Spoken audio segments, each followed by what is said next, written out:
찬송가 459장 찬양하면서 7월 18일 주일 찬양 예배 함께 드리도록 하겠습니다.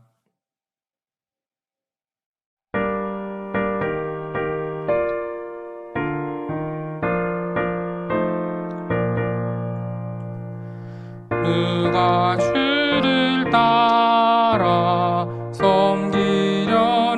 섬기려는가? 누가 죄를 떠나 주만 따를까? 누가 주를 섬겨 남을 구할까? 누가 주의 뒤를 따라가려나? 부르심을 받아 주의 은혜로 주를 따라가네. 주만 따르네. 세상 영광 위해 따름 아니요 크신 사랑이네. 주만 따르고 주가 내려주신 은혜 힘입어 주의 뒤를 따라 힘써 일하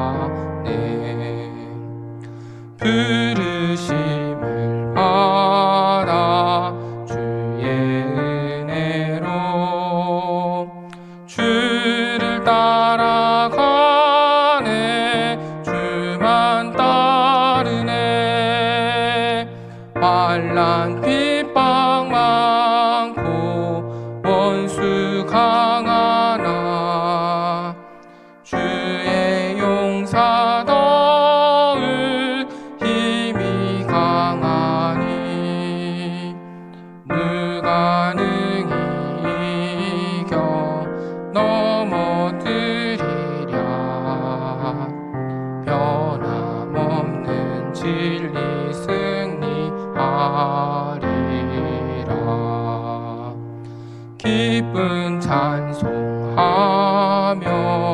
주의 은혜로 주를 따라가네 주만 따르네.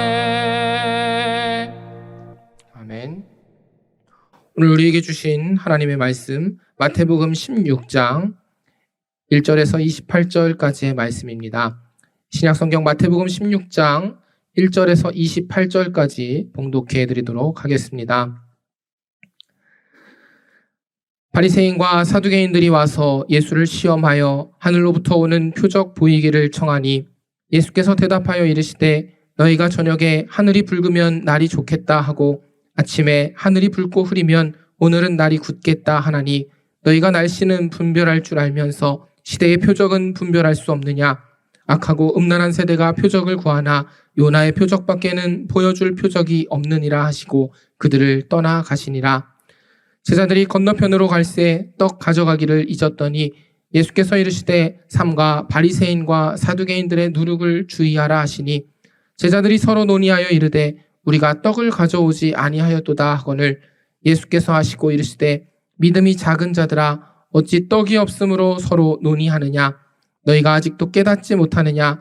떡 5개로 5,000명을 먹이고 주운 것이 몇 바구니며 떡 7개로 4,000명을 먹이고 주운 것이 몇 광줄이었는지를 기억하지 못하느냐? 어찌 내 말한 것이 떡에 관함이 아닌 줄을 깨닫지 못하느냐?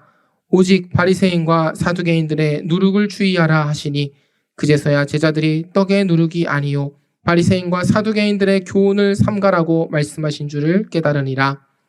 예수께서 빌립보 가이사랴 지방에 이르러 제자들에게 물어 이르시되 사람들이 인자를 누구라 하느냐? 이르되 더러는 세례 요한, 더러는 엘리야, 더러는 예레미야나 선지자 중에 하나라 하나이다. 이르시되 너희는 나를 누구라 하느냐? 시몬 베드로가 대답하여 이르되 주는 그리스도시요 살아계신 하나님의 아들이시니이다. 예수께서 대답하여 이르시되 바요나 시몬아 내가 복이 있도다. 이를 내게 알게 하니는 혈육이 아니요 하늘에 계신 내 아버지시니라. 또 내가 내게 이르노니 너는 베드로라. 내가 이 반석 위에 내 교회를 세우리니 음부의 권세가 이기지 못하리라. 내가 천국 열쇠를 내게 주리니 내가 땅에서 무엇이든지 매면 하늘에서도 매일 것이요 내가 땅에서 무엇이든지 풀면 하늘에서도 풀리리라 하시고 이에 제자들에게 경고하사 자기가 그리스도인 것을 아무에게도 이르지 말라 하시니라.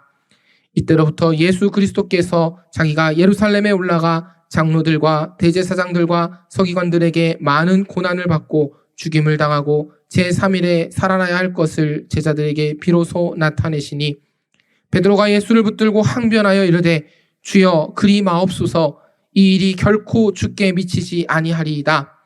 예수께서 돌이키시며 베드로에게 이르시되 사탄아 내 뒤로 물러가라. 너는 나를 넘어지게 하는 자로다. 내가 하나님의 일을 생각하지 아니하고 도리어 사람의 일을 생각하는도다 하시고 이에 예수께서 제자들에게 이르시되 누구든지 나를 따라오려거든 자기를 부인하고 자기 십자가를 지고 나를 따를 것이니라.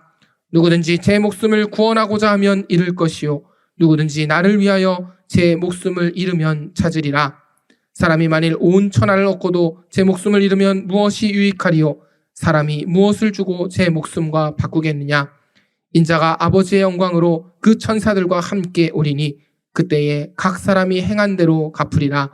진실로 너희에게 이르노니 여기 서 있는 사람 중에 죽기 전에 인자가 그 왕권을 가지고 오는 것을 볼 자들도 있느니라. 아멘. 오늘 주일 찬양 예배 성경 통독으로 함께 예배 드리시는 여러분을 축복합니다. 주일 전에 모여서 우리가 함께 예배 드려야 하지만 또 그럴 수 없는 상황 속에서 영상으로 예배 드리고 있지요.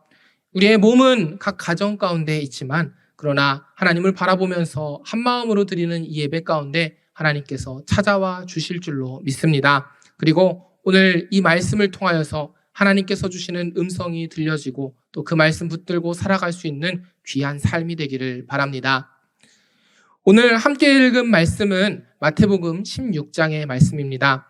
이 장은 이 메시아 예수 그리스도께서 자신이 누구신지를 밝히시고 그 이후에 일어난 일들에 대해서 예고하신 말씀이 담겨져 있습니다. 예수님께서 또 자기를 따르는 참된 제자의 길이 무엇인지 가르쳐 주시고 있는 말씀이 16장의 주요 내용으로 담겨져 있습니다. 이 16장은 13절을 기준으로 해서 전반부와 후반부로 나누어 볼 수 있습니다. 이 전반부는 1절에서 4절까지의 바리새인과 사두개인들이 예수님을 시험하는 그 단락과 또 5절에서 12절까지 바리새인과 사두개인들의 교훈을 삼가라 가르쳐 주시는 예수님의 가르침을 살펴볼 수가 있습니다. 이 첫 번째 단락에는 바리새인과 사두개인들이 등장합니다. 이 바리새인과 사두개인들은 본래 극단적인 대립 관계에 있었습니다. 한마디로 서로 앙숙이었다 할 수 있는 것이지요. 그런데 이 앙숙인 둘이 서로 손을 잡을 때가 있었습니다. 바로 예수를 대적하며 공격하려 할 때였지요. 1절을 보면 그들이 예수를 시험하였다라고 표현하고 있는데, 여기서 이 시험을 나타내는 단어 페이라조라는 단어는 유혹하다라는 뜻으로 사탄이 광야에서 예수님을 시험할 때 사용되었던 그러한 단어입니다.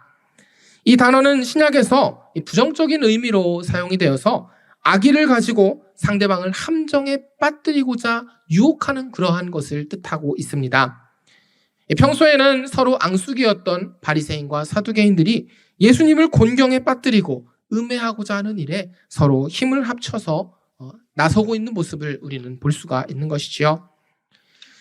바리새인과 사두개인들은 예수님께 하늘로부터 오는 표적을 구하였습니다. 이 표적을 뜻하는 세메이온이라는 단어는 징조, 표시, 증거들을 뜻하는 단어입니다. 이미 예수님께서는 공생의 기간 동안에 수많은 표적들을 보여주셨지요. 그러나 종교 지도자들은 이 지상에서 나타나는 각종 표적들은 사탄의 능력에 의해서도 나타날 수 있다라고 생각했기 때문에 모세의 만나 사건이나 여호수아가 태양을 멈추었던 것 같은 그런 초자연적인 이적, 하나님으로만 올 수 있는 하늘로부터 오는 표적을 구하였던 것입니다. 그런데 이 바리새인과 사두개인들의 속마음 속에는 이 표적과는 상관없이 어떻게든지 예수님을 넘어뜨리려고 하는 그러한 악의가 담겨져 있었습니다. 예수님이 만약에 그들이 원하는 대로 다른 표적을 행하셨다면 또 다른 이유를 들어서 트집을 잡았을 것이지요. 주님께서는 그것을 아시고 그들의 요구를 거절하십니다. 시대의 표적을 분별하지 못하는 악하고 음란한 세대에게 줄 수 있는 표적은 요나의 표적밖에 보여줄 것이 없다라고 말씀하시지요. 이 요나의 표적은 3일 만에 죽음을 이기시고 승리하신 부활의 사건을 의미합니다. 이 부활의 사건은 믿는 자들에게는 놀라운 구원의 승리가 되지만 믿지 않는 자들에게는 엄중한 심판의 선언이 되는 것이지요. 이렇게 불신앙은 하나님의 진노의 대상이 되며 하나님의 심판에 이르게 됩니다. 바리새인과 사두개인들은 불신앙으로 인해서 새로운 표적을 구하고 있었는데 그들은 구원을 경험하지 못하고 심판의 길로 가게 되지요. 지금도 마찬가지입니다. 불신앙의 눈으로 바라보는 사람들은 모든 것을 의심하며 믿지 못하고 그 결과 심판에 이르게 됩니다. 믿음의 눈으로 바라볼 때 우리의 신앙이 성장하고 성숙하며 구원의 길을 걸어갈 수 있게 되는 것이지요. 오늘 함께 예배드리는 모든 분들이 이 바리새인이나 사두개인과 같은 불신앙의 모습들을 내려놓고 믿음의 눈으로 예수님을 바라보게 되기를 간절히 바랍니다. 하늘로부터 오는 표적을 구하는 그 요구를 거절하신 예수님께서는 바리새인과 사두개인의 누룩을 주의하라라는 경고를 그 제자들에게 하셨습니다. 그런데 마침 이 제자들이 떡 가져오는 것을 잊어버려서 그들에게 떡이 없는 상황이었기 때문에 제자들은 스스로 오해를 했습니다. 떡을 가져오지 않아서 주님께서 이러한 말씀을 하셨구나. 주님께서는 제자들이 깨닫지 못하고 있는 그 모습을 보시면서 믿음이 작은 자들아 어찌 이 떡이 없음으로 서로 논의하느냐, 아직도 깨닫지 못하느냐, 답답함에 말씀하시지요. 떡 5개로 5,000명을 먹이시고 떡 7개로 4,000명을 먹이신 그러한 기적이 있었지만 아직도 이 떡이라는 눈 앞에 있는 상황에만 초점을 맞춰서 흔들리고 있는 제자들을 보면서 주님께서는 그 말씀하신 것이 떡에 관한 것이 아니다라는 것을 직접 말씀해 주시지요. 그제서야 이 제자들은 떡의 누룩이 아니라 바리새인과 사두개인의 그 교훈을 삼가라라고 말씀하셨다는 것을 깨닫게 되었습니다. 그런데 이 어리석은 제자들의 모습이 우리의 모습이 아닌지 한번 돌아보아야 할 것입니다. 2번이나 적은 떡으로 수많은 사람들을 먹이시는 표적을 보였지만 그 전능하신 예수님을 기억하지 못하고 당장에 눈앞에 있는 그 상황에만 급급하였던 제자들과 같은 모습으로 우리가 살아가고 있지는 않습니까? 눈앞의 상황에 얽매여서 주님께서 주시는 그 말씀과 가르치심을 놓치고 살아가는 어리석음을 범하지 않기를 간절히 원합니다. 그래서 주님의 가르치심과 그 주님의 말씀에 늘 귀를 기울일 수 있는 저와 여러분이 되기를 바랍니다. 13절부터는 이 16장의 후반부가 시작이 되지요. 13절에서 20절은 우리가 베드로의 신앙 고백으로 잘 알고 있는 말씀입니다. 주님께서 갈릴리 지역을 떠나서 빌립보 가이사랴 지역에 가셨는데 이곳은 이 갈릴리로부터 한 북쪽으로 40km 정도 떨어진 곳에 위치한 곳입니다. 이 로마 황제 디베르 가이사를 기념하는 의미에서 가이사랴라는 이름이 붙여졌는데요. 이곳 주민들은 대부분 이방인들로서 우상을 숭배하는 그러한 도시였습니다. 이 우상의 땅에서 주님께서는 제자들에게 바른 신앙의 고백을 요구하시는 것입니다. 예수님은 제자들에게 사람들이 인자를 누구라 하느냐라고 물어보십니다. 여기서 이 인자라는 칭호는 예수님께서 자신을 나타내실 때 즐겨 하셨던 표현이지요. 그 사람의 아들이라는 뜻의 이 인자는 스스로 낮아져서 인간의 육신을 입고 오신 그 완전한 사람으로서의 예수님을 표현하는 뜻입니다. 뿐만 아니라 그 인자라는 단어 속에는 종말론적인 구원자, 또 왕적인 메시아, 고난의 종과 같은 의미들이 담겨져 있습니다. 이 평행본문인 마가복음에서는 나라는 인칭 대명사를 사용했지만 유대적인 그 색채가 강했던 마태복음에서는 인자라는 용어를 사용해서 예수님께서 질문하시는 것이지요.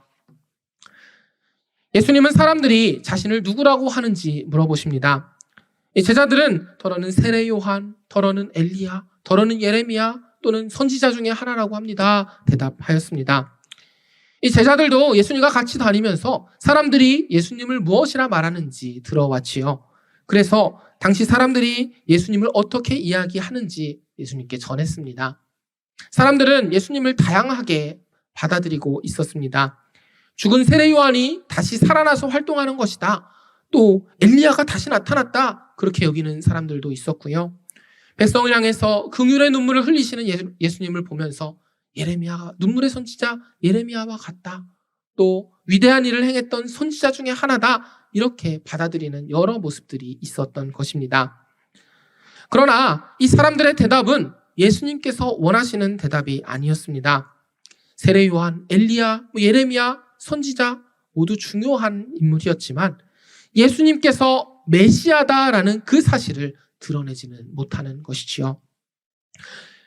유대인들은 오랫동안 이 메시아를 갈망하면서 기다려왔지만 정작 메시아 예수께서 이 땅에 오셨을 때에는 사람들이 알아보지 못하고 있었던 것입니다.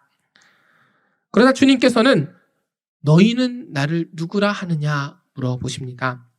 한글 성경에는 번역되어 있지 않지만 이 원문에는 그러나라는 뜻의 이 대라는 접속사가 사용되었습니다. 그래서 사람들은 나를 이렇게 생각하지만 그러나 너희는 나를 어떻게 생각하느냐라는 질문을 하신 것이지요. 사람들의 대답에서 정확한 원하는 답변을 얻지 못하셨기 때문에 제자들이 예수님을 어떻게 인식하고 있는지를 묻고 계시는 것입니다.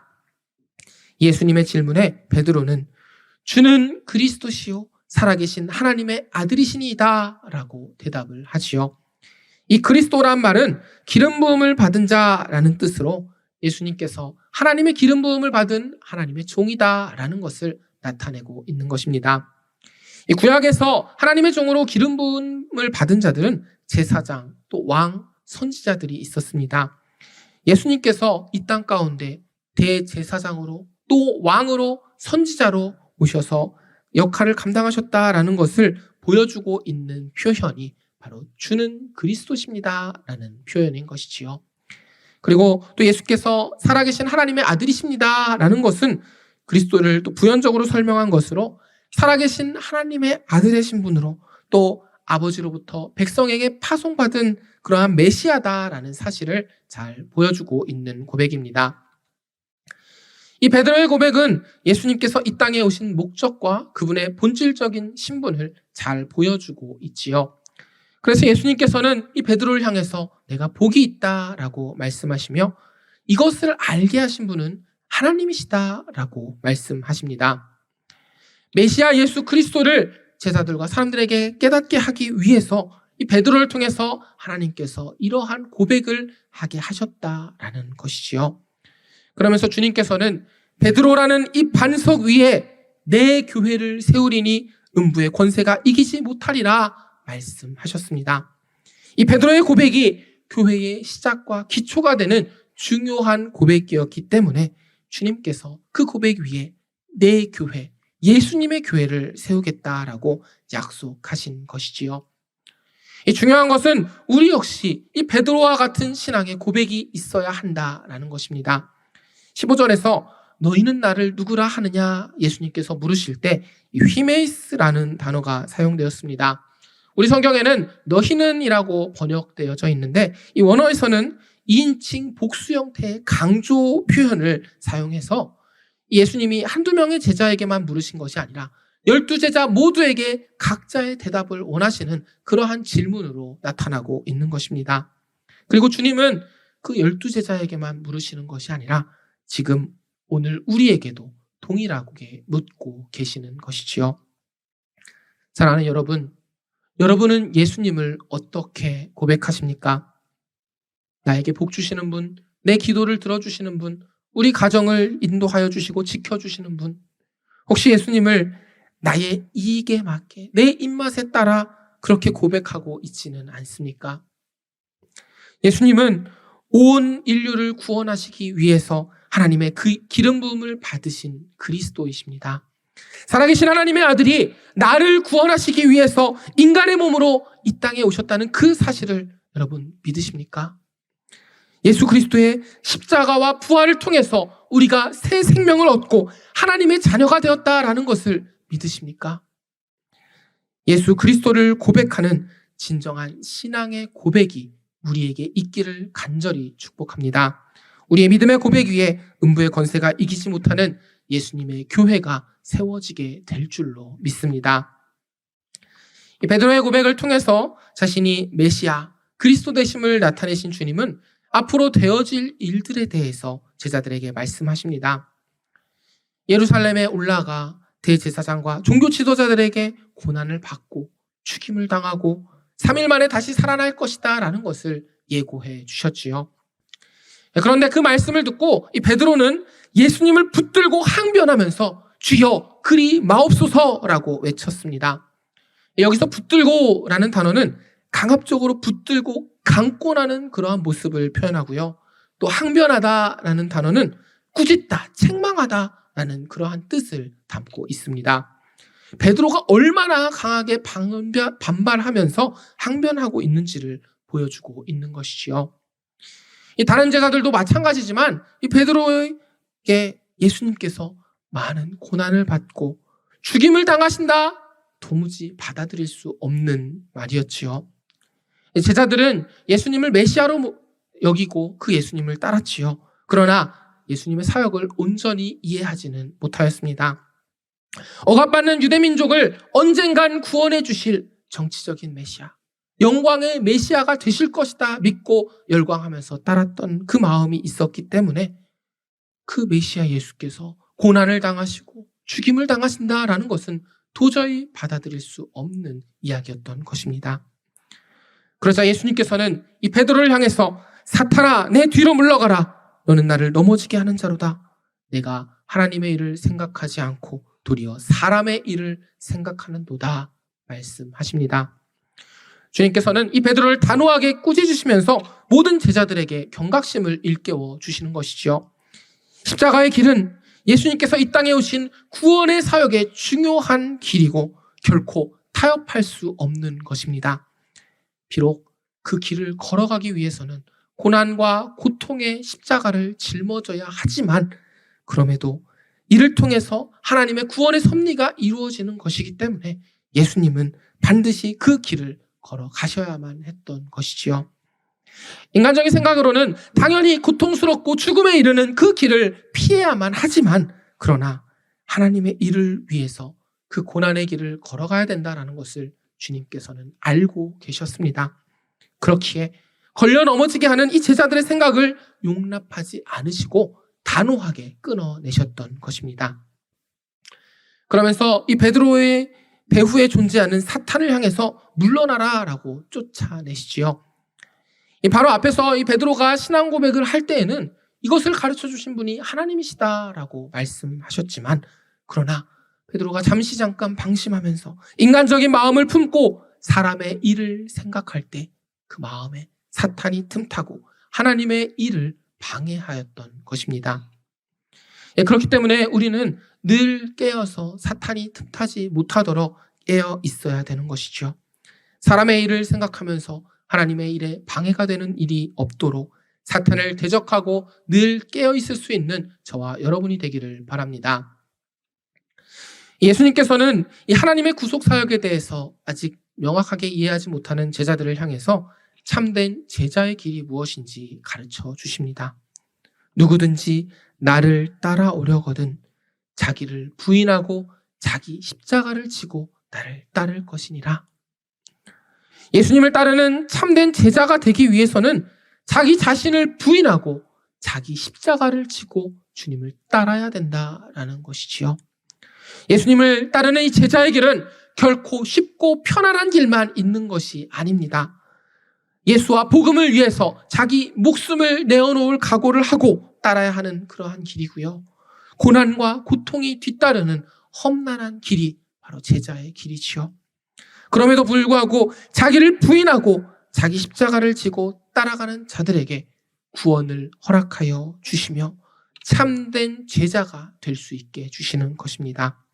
스스로 자기 목숨을 구원하고자 하면 잃을 것이지만 예수 그리스도를 위하여서 자기 목숨을 잃는 자는 찾게 될 것이다 라고 말씀하시지요. 사랑하는 여러분, 우리도 이 십자가의 길을 따라 걸어가는 참된 제자가 되기를 간절히 바랍니다. 이 길은 나의 생각, 나의 자존심, 나의 편안함, 나의 모든 이익을 내려놓는 자기를 부인하는 길입니다. 고난과 고통이 뒤따르지만 내가 짊어져야 될 그 십자가를 짊어지는 자기 십자가를 지고 따르는 길입니다. 이 어려움 속에서도 끝까지 견디고 인내하면서 그 길을 따라가는 자들에게 주님께서는 내 제자다라고 불러주시며 또 약속하신 하늘의 상급으로 채워주실 줄로 믿습니다. 오늘 우리는 이 마태복음 16장의 말씀을 함께 나누었습니다. 지금 우리는 예수님을 어떻게 고백하고 있습니까? 주는 그리스도시요 살아계신 하나님의 아들이십니다. 이 고백이 우리의 믿음의 고백이 되어서 예수님의 교회를 세워나가는 우리 꿈꾸는 교회가 되기를 바랍니다. 또한 자기를 부인하고 자기 십자가를 지는 참된 제자의 삶을 따라가기를 원합니다. 그 길이 고난과 고통의 험난한 길이지만 끝까지 인내하며 묵묵히 참고 견뎌 나갈 때 주님께서는 우리를 향해서 내 제자다라고 칭해 주시며 약속하신 하늘의 상급으로 허락하여 주실 줄로 믿습니다. 오늘 이 말씀을 우리의 마음에 새기고 살아갈 수 있는 저와 여러분의 삶이 되기를 주님의 이름으로 축복합니다. 함께 기도하도록 하겠습니다. 우리 삶을 주관하시고 우리를 인도하여 주시는 아버지 하나님, 또다시 심해진 이 코로나19로 인하여서 우리가 영상으로 예배드립니다. 안타까운 심정으로 각처에서 드리는 이 간절한 예배 주님께서 받으시고 또 오늘 허락하신 말씀을 통해서 주시는 은혜를 기억하며 살아가게 하여 주시옵소서. 마태복음 16장을 통하여 주신 말씀 마음에 새기게 하여 주시옵소서. 베드로와 같이 주는 그리스도시요 살아계신 하나님의 아들이십니다. 그 참된 신앙의 고백이 우리 입술 가운데 끊이지 않게 하여 주시옵소서. 또 자기를 부인하고 자기 십자가를 지고 주님을 따르는 참된 제자가 될 수 있게 하여 주시옵소서. 비록 그 길이 고난과 고통의 길이고 너무나 힘겹고 어려운 길일지라도 끝까지 견디고 인내하며 묵묵히 그 길을 걸어나갈 수 있는 참된 제자의 삶 되게 하여 주시옵소서. 그래서 우리의 신앙 고백 위에 예수 그리스도의 교회를 세우시고 주님을 따르는 제자의 삶을 살아감으로 하나님께서 약속하신 그 예비하신 하늘의 상급을 모두가 누릴 수 있게 하여 주시옵소서. 우리 꿈꾸는 교회가 이 제자의 사명을 감당하는 교회 되기를 간절히 바랍니다. 희년을 맞이하면서 하나님께서 허락하신 기쁨을 우리 이웃들에게 나누게 하시며 또 세상을 향하여 복음과 사랑을 나누고 실천하는 교회 될 수 있게 하여 주시옵소서. 특별히 코로나19로 인하여서 고통받는 우리 모든 성도들 긍휼히 여겨주시고 위로하여 주시옵소서. 이 큰 어려움을 끝까지 견디고 이겨나갈 수 있는, 인내할 수 있는 힘과 용기와 위로를 허락하여 주시옵소서. 하루속히 코로나 잠잠해지고 종식되어서 우리의 일상으로 돌아가고 예배가 다시 회복될 수 있는 그날을 속히 맞이할 수 있게 하여 주시옵소서. 이 한 주간도 오늘 우리에게 주신 말씀을 붙잡고 주님의 제자로 끝까지 살아갈 수 있도록 인도하여 주시옵소서. 예수님의 이름으로 기도드립니다. 아멘.